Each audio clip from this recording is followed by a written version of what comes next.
নয়, দেরি নয়, আপনি অতি তাড়াতাড়ি করে সমুদ্র থেকে আমাদের জাহাজের উপরে হুজুর উঠে যান।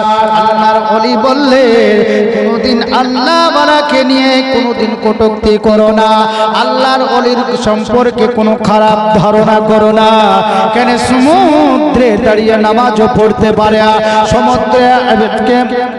সমুদ্রের উপরে তাসবিহ তাহলিল করতে পারে, সমুদ্রে দাঁড়িয়ে দাঁড়িয়ে আল্লাহর প্রশংসা করতে পারে।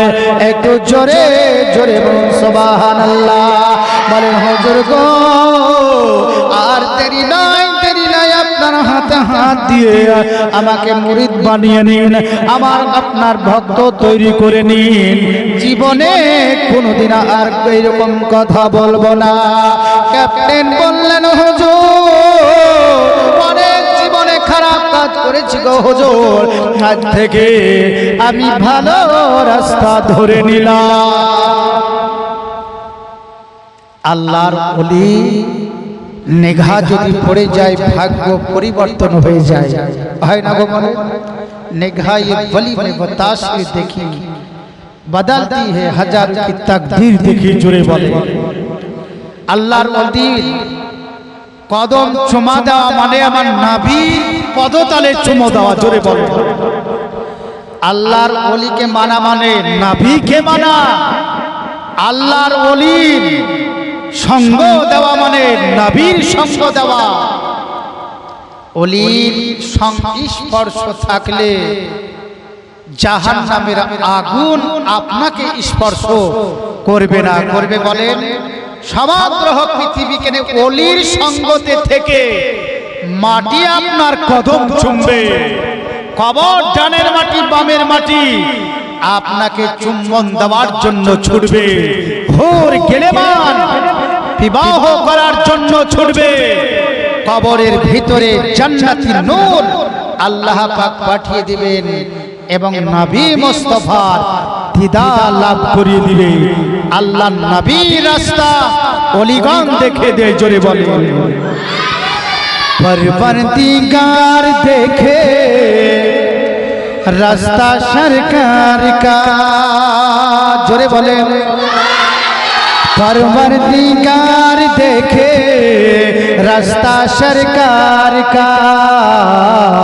परवरदिगार देखे रास्ता सरकार का। परवरदिगार देखे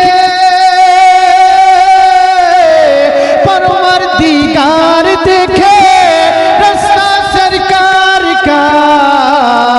रूहुल अमीनो चूमे तलवार रसूल का। रूहुल अमीनो चूमे तलवार सरकार का। परवरदिगार देखे रास्ता सरकार का। रूहुल अमीनो चूमे तलवार रसूल का। रूहुल अमीनो चूमे रूहुल अमीनो चूमे तलवार रसूल का। मुज़म्मिल मुद्दसिर है रुतबा सरकार का। मुद्दसिर मुज़म्मिल है रुतबा सरकार का। पढ़ती ही आयत आया। जोरे बोले पढ़ती है आयत आया खुतबा सरकार का। पढ़ती है आयत आया खुतबा सरकार का। पढ़ती ही आयत आया पढ़ती है आयत आया खुतबा सरकार का। रूहुल अमीनो चूमे तलवार रसूल का। रूहुल अमीनो चूमे तलवार सरकार का। परवरदिगार देखे रास्ता सरकार का। परवरदिगार देखे রাস্তা সরকার কা।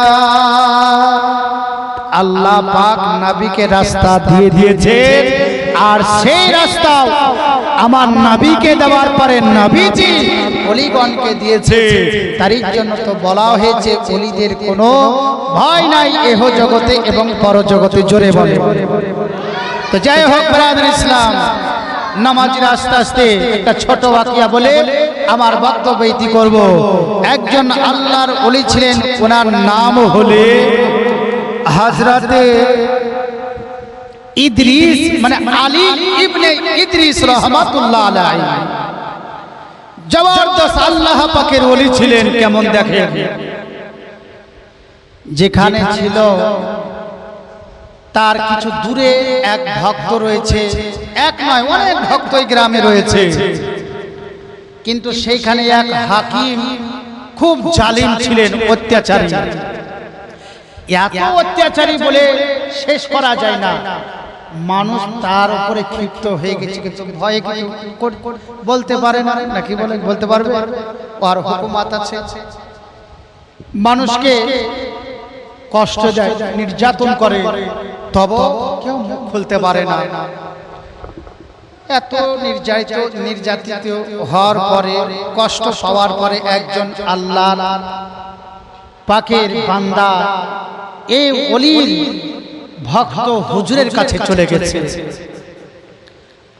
হযরতে আলী ইবনে ইদ্রিস রাহমাতুল্লাহ আলাইহির কাছে গেলেন, কিন্তু এই সমস্যার কথা কিন্তু হুজুরের সম্মুখে বলতে পারেনি। একদিন চলে গেছে, বলতে পারেনি। 2 দিন গেল, 3 দিন গেল, বলতে পারলেন না। চতুর্থ দিন রাত্রে এশার নামাজ মসজিদের ভিতরে হযরতে আলী ইবনে ইদ্রিস রাহমাতুল্লাহ আলাইহি উনি নামাজ পড়াবেন। সমস্ত ভক্তগণকে দ্বীনি আলোচনা করেন, দ্বীনি বয়ান করেন, নামাজ সম্পর্কে হাদিস বর্ণনা করেন, ফিকহ শাস্ত্রের বর্ণনা করেন।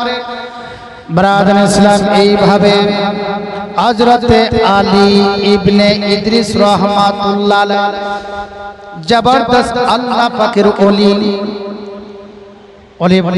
এশারের নামাজ পড়ালেন।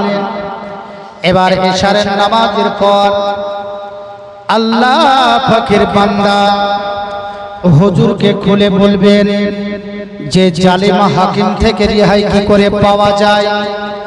হুজুরের কাছে এর সমাধান রয়েছে, কিন্তু কোন রকমের বলতে পারলেন না। অবশেষে আল্লাহর ওলি হযরতে আলী ইবনে ইদ্রিস রাহমাতুল্লাহ আলাইহি উনি দেখলেন একজন তীর বাবা চালানো ব্যক্তিকে দেখতে পেলেন। তার নিকটে কামান বা ধনুক বা তীর রয়েছে। আল্লাহর ওলি বললেন, ওগো শোনো, তোমার নিকটে তীর ধনুকটা রয়েছে, আমার নিকটে নিয়ে এসো। আল্লাহ পাকের বান্দা পৃথিবীর জমিনে, পৃথিবীর ভূমণ্ডলে আল্লাহর ওলির নিকটে যাওয়ার পর হাজির হলেন। হুজুর, এই যে তীর ধনুক নেরা, এই তীর চালানো ব্যক্তি এমন নিশানি ছিল, এমন তার বাবা নিশানি কোনো জিনিসের রদ বদল হতো না। যখনই তীর চালাতেন, যেই জায়গাতে মারবো বলতেন, উনি সেই জায়গাতে মারতেন। আল্লাহর ওলি আলী ইবনে ইদ্রিস রাহমাতুল্লাহ আলাইহি তীর দেওয়ার পরে ওই আরবিকে সম্মুখে ডাকার পর বলছে, আরবি রে, একটু আমার সম্মুখে এসো। এবার সম্মুখে আসার পরে আল্লাহ পাকের ওলি তীর ধনুক উঠানোর পর বলছে, এই তীর কি তোমার শরীরে চালাবো? বলে, হুজুর চালান। ভক্ত যদি হয় তো বলবেন না, চালাই না, এই কথা বলবে গো। আল্লাহর নবী বলেছেন, এই যুদ্ধের ময়দানে জান কাটাতে হবে। সাহাবা বর্গগণ পিছু হটেনি, জান উৎসর্গ করে দিয়েছে। বলে, তাই নাকি? তো হ্যাঁ, হুজুর চালান তীর। আবার কিছুক্ষণ পর তীর ধনুক রেখে দিলেন, চোখ বন্ধ করে নিলেন, আবার তীর ধনুক হাতে নিলেন, নেওয়ার পর বলতেছে ওরে আমার ভক্ত তোর ওপরে এবার তীর চালাবো। বলে হুজুর মারেন। আবার তীর ধনুক রেখে দিলেন। এই করতে করতে দ্বিতীয়বার যখন শেষ হলো, তৃতীয়বার আল্লাহর ওলি আলী ইবনে ইদ্রিস রহমাতুল্লাহ আলাইহি তীর নিক্ষেপ উনি করলেন, একটা গাছে লাগলো, ওই গাছের ভিতরে ঢুকে গেল। সবাই বাবা দেখতে পেলেন আল্লাহর ওলি তীর মেরেছে, গাছে বাবা লেগেছে, আর ভক্ত